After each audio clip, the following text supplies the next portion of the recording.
Konnichiwa! I'm Alex with Lexico Moto Gymkhana. It's been a while, but I'm back for some more videos. I still have tons of information to share with you guys. Things in the back might look a little bit different. I've rearranged some stuff and I got myself a new webcam, so hopefully the video looks a little bit better from now on.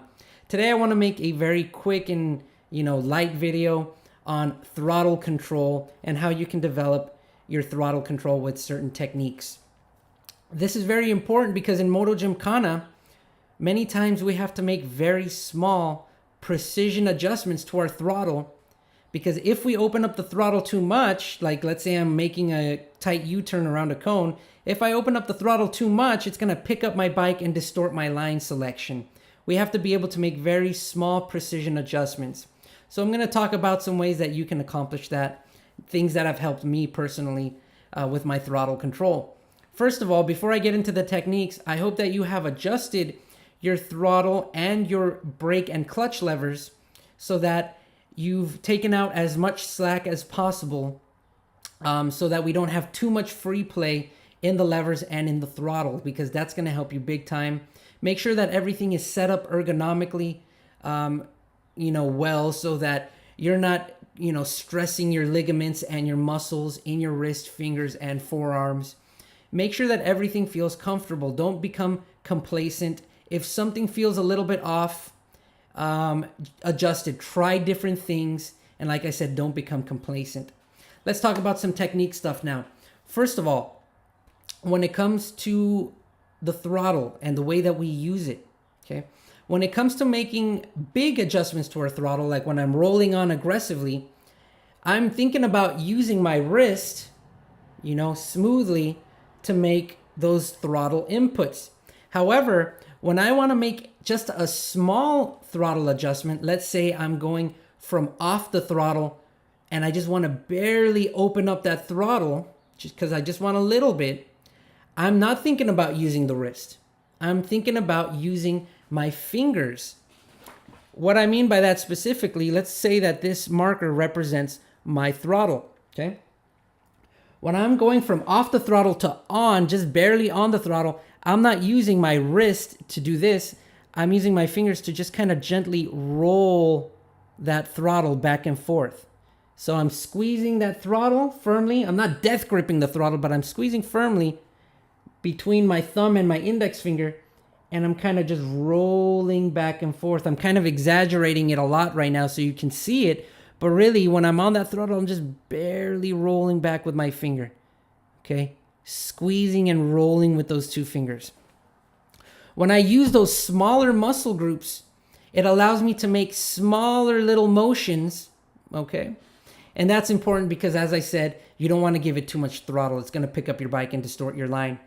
When I reached out to Mr. Quintaro from Japan, from the Mr. Quintaro Aim for Higher Safety videos, I once asked him, how are you able to make it around those cones without lugging your engine and your RPMs dropping too much?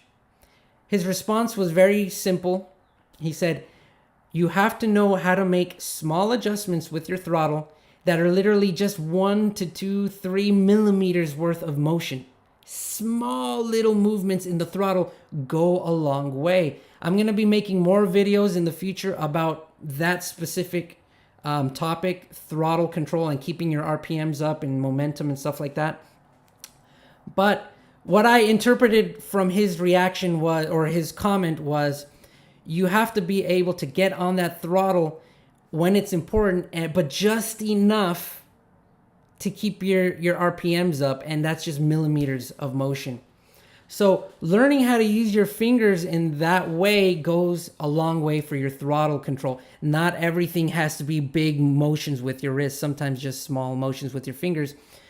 Number two, another thing that I learned about technique, I learned from my good friend James Bush from the M Gymkhana organization that puts on Moto Gymkhana events here in Southern California.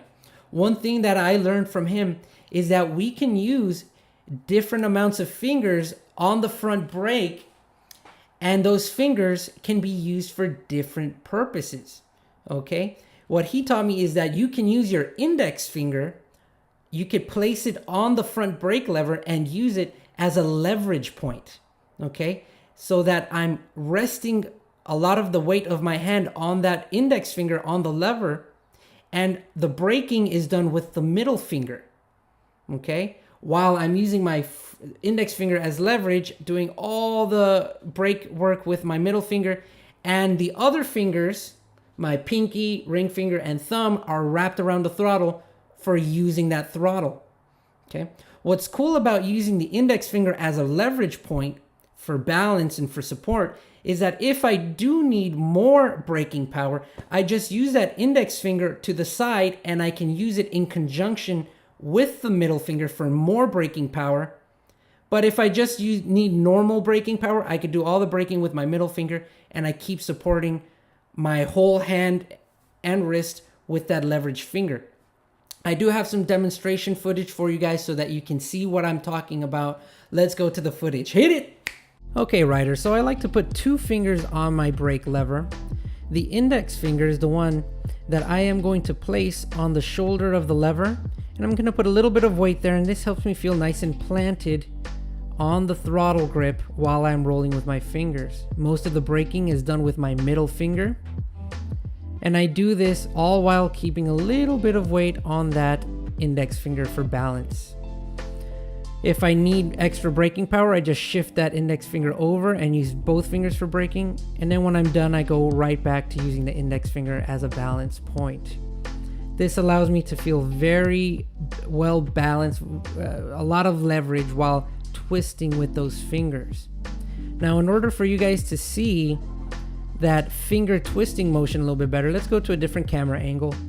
For more aggressive throttle openings when I'm rolling on, yeah, I'm using my wrist, but when I want to make small inputs to the throttle, I'm just rolling those fingers using the index finger as that leverage balance point. Now, one thing that I'm going to recommend that you practice with the motorcycle off is these 3 positions of throttle.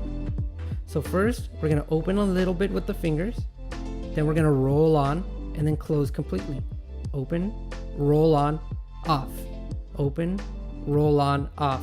Practice it smoothly until it's second nature and it's well ingrained into your muscle memory, so you're always used to opening up the throttle just a little bit at a time and then roll on from there.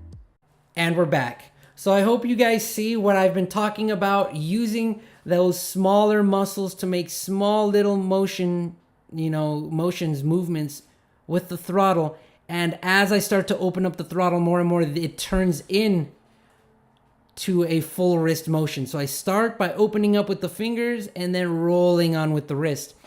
And I'm using that index finger to kind of support myself. It's a leverage point so that I'm solid on that throttle, moving those fingers.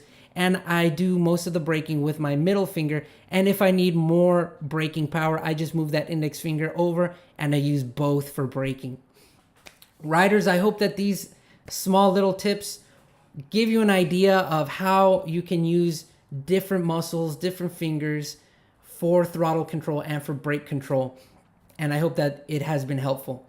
Riders, I got some really interesting videos planned for you guys, and I hope to have that out soon. So until the next video, arigato and peace.